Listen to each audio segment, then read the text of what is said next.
त्रिदलं त्रिगुणाकारं त्रिनेत्रं च त्रियायुधं त्रिजन्म पापसंहारम् एकबिल्वं शिवार्पणम् त्रिशाखैः बिल्वपत्रैश्च अच्छिद्रैः कोमलैः शुभैः तव पूजां करिष्यामि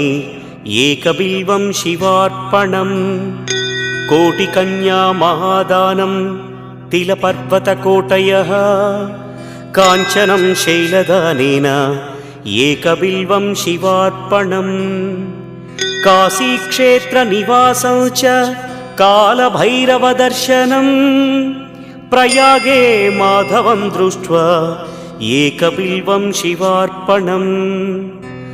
इन्दुवारे व्रतं स्थित्वा निराहारो महेश्वर